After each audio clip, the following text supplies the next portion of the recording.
Well, after the assassination of Charlie Kirk, President Trump announced plans to label Antifa as a major terrorist organization. It's known for its violent left-wing protests.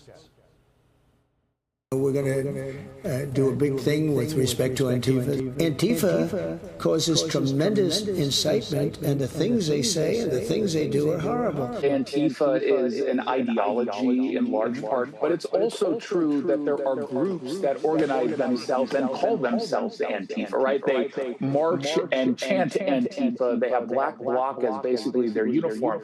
So I do think that there's a way to go after them as a group. Let's bring in former FBI Special Agent Nicole Parker. Nicole, thanks for being with us today.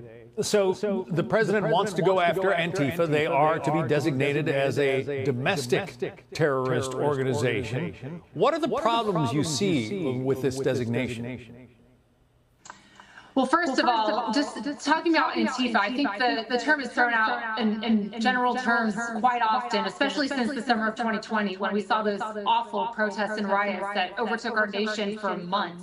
So Antifa really, how it's different from other domestic terrorist organization groups is that it's very decentralized. There's no particular leader. There's no membership requirements. It is really like smaller networks that are set up all across the country.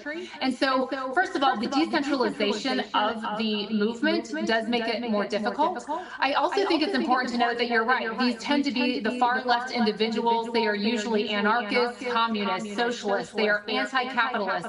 And so, it's very different than when you hear about the foreign terrorist organization groups, right? Like ISIS, Al-Qaeda. Those are actually designated by the State Department. And so for the domestic terrorist organization groups, those are not formally designated. They are not designated by the State Department.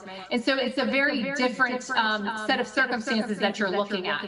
I think it's also important to note, John, that federally, there are obviously federal statutes for foreign terrorist organization groups. On the federal level, there is no domestic terrorism statute. And so usually, let's say the FBI is doing an investigation involving domestic terrorism.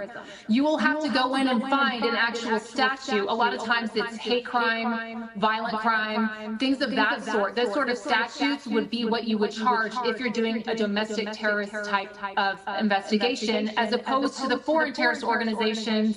They have actual statutes that the feds use to charge them.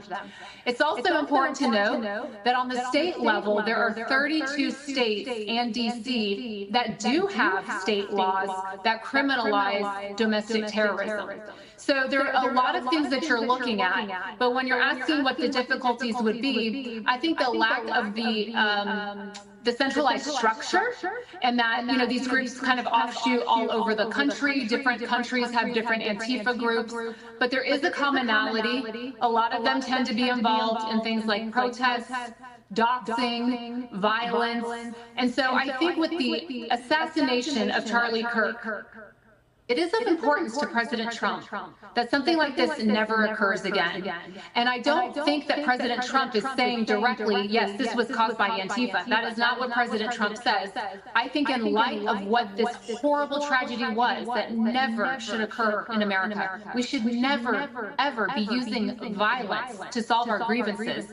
I think as a precautionary and a strong measure, President Trump is coming out and being very proactive and saying, going forward, we will look at Antifa as a domestic terrorist type group. All right, but the suspect in the Charlie Kirk assassination, there's no suggestion or evidence that I'm aware of that he was an Antifa member. He was very much a lone wolf. Would this effort going after Antifa, could it in any way have stopped what happened to Charlie?